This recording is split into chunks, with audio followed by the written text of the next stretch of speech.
Hi, this is Myra with Boutique Paint. Today we're going to be working on a gift, that being a tray. And I got this from Walmart, and I think it was like $14 is what I want to say. But you could also do the same project with an art board, but I would get the larger one. This was here, so I grabbed it. So I'm going to paint this, and I'm going to use DIY crinoline.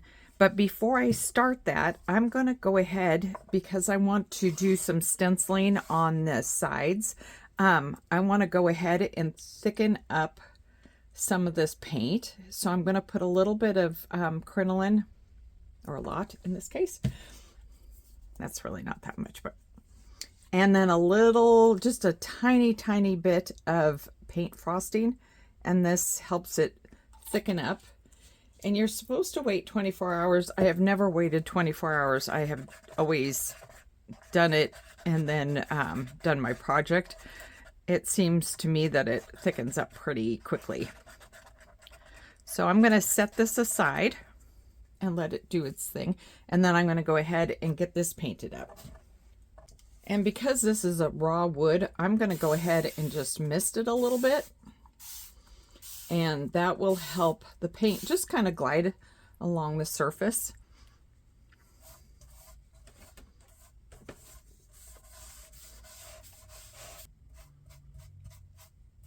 I like using crinoline as a color. I'm not a huge fan of stark white. I mean, there's obviously projects that stark white, you want to use it. And I do have like stark white in my own house, but just for trim. But as far as using it for an accent color or decor, I really like the crinoline because it's soft. It just kind of softens things up. If you have a shabby chic aesthetic, then obviously, then you're going to want a white base, or whoever you're giving this to for a gift.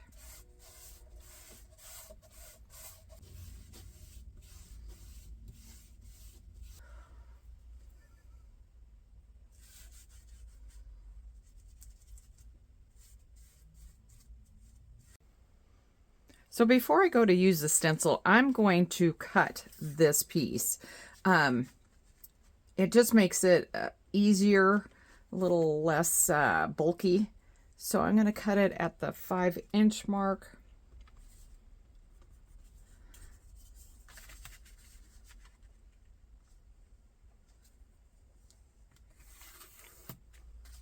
And you can either use a paper cutter to cut this or just scissors.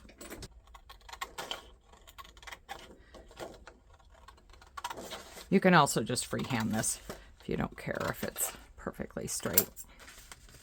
And then next what I want to do is I want to put a little stencil glue on.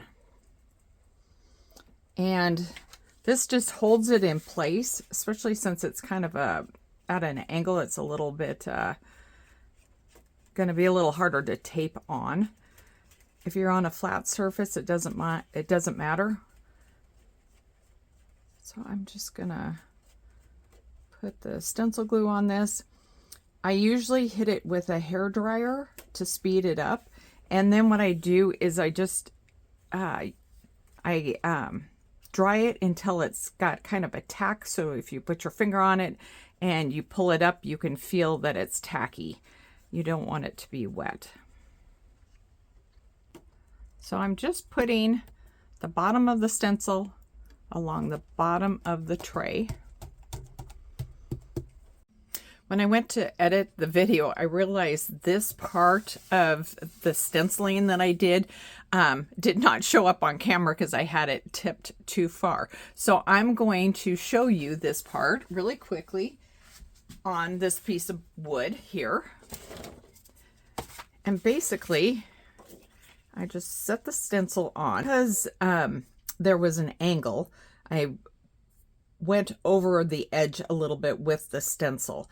So basically what I did is I took the paint frosting and a trowel,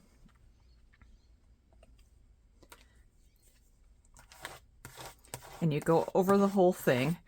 The stencil is a little bit thicker. It's a 10 mil. And so the nice thing about that is it makes this raised when you pull the stencil.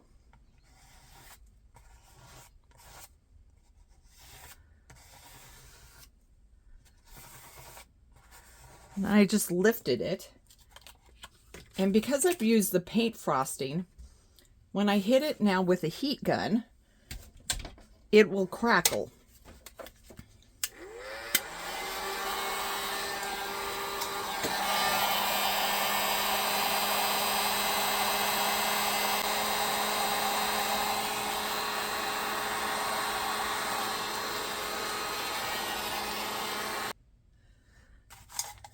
So hopefully you can see it, but right in here, there is cracking in the paint frosting. If you get it too thin, it will not do the cracking. And just be careful, hold the heat gun about 3 inches or so away from the board, but as it dries, it will crackle. I needed to continue, so I just put the stencil down so it matched up. Oops. And then I continued on. Okay, so next what I want to do is I want to put a transfer in the middle of this. And I have picked one of the corners of the Elysium transfer, but I want to get up to the corners, so I'm going to cut off some of this extra white. So I'm just cutting off this like 1/2 inch extra around the border. All right.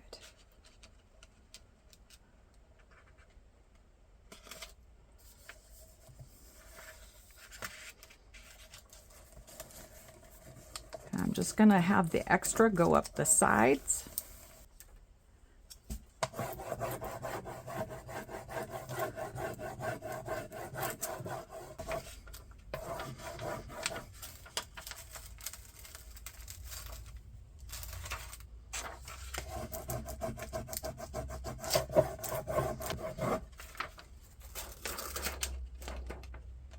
So next what I want to do is I think I want to add a little bit of crackle along here. So I'm just going to take the trowel that had some of the frosting, and I'm just going to go up the side here.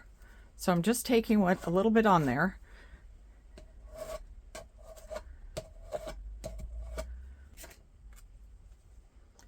My trowel, I don't want to cover my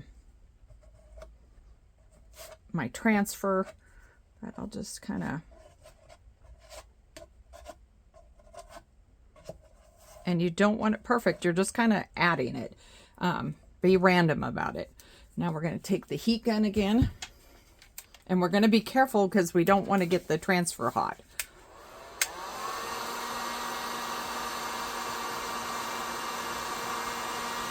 So sometimes I get ahead of myself. It would probably be best to do this step before you put your transfer on.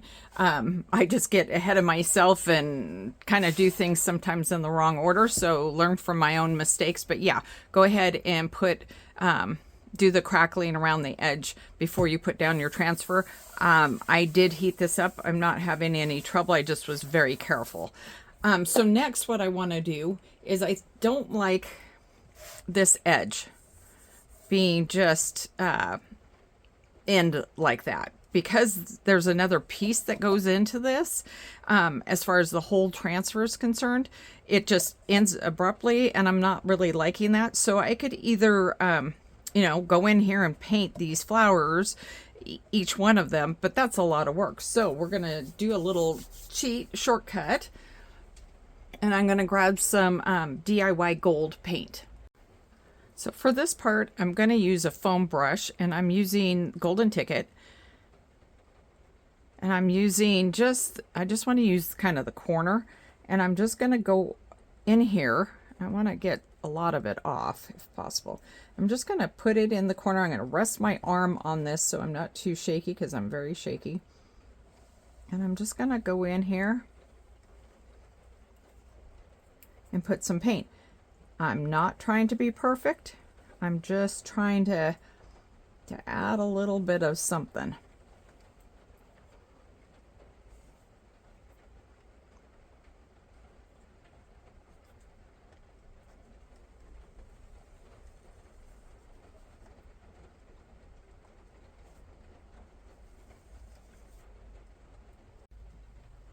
So now that I've gone around, I'm just gonna take a little bit more, and I'm just gonna do the very edge of this.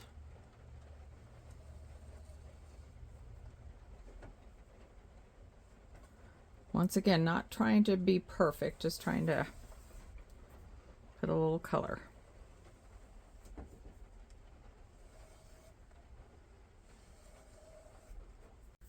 Okay, this is all dry. So now I'm going to take some DIY wax, and I don't want a ton of it on my brush. And we're just gonna give it a quick swipe over.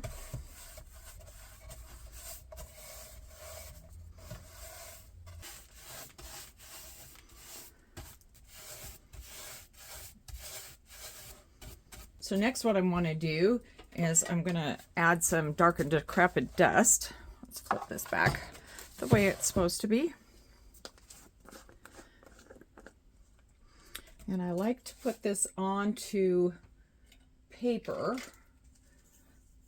or a plate or a tile, just so that you're not dipping your brush in there. And if you watch my videos, you know I do that. I cheat. Anyway, we're just gonna add some dark and decrepit. And the reason why I'm putting on the dark and decrepit dust is because it will bring up all those imperfections that we purposely put into this. If you're not one for imperfections, not one for crackle, any of that, just paint the whole thing or whitewash the whole thing and put your transfer on there. You can stamp it. You can add some stamping. You could do kindest regards on the inside, just to add a little bit of interest. All right, that looks pretty good. So we're just gonna work it kind of in there. Do kind of some swirls.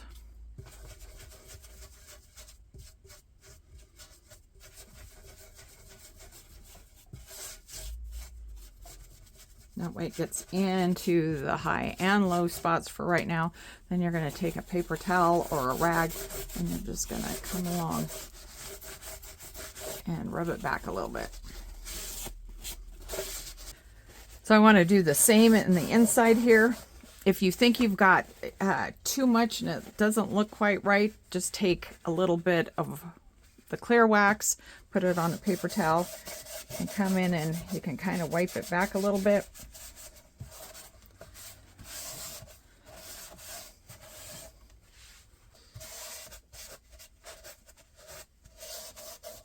Thank you so much for joining me. We will be off. I will be off for the next 2 weeks, spending time with my family, and I hope you're doing the same. Whatever your family looks like, it's different for everybody these days, and I hope you have a great Christmas and New Year's, and I will see you in the new year. We're going to be doing some playing with some of the new clays that I've got. It's just going to kind of, yeah, we're just going to play with some of those. We're going to get ready for Valentine's Day also. So have a great holiday. Bye.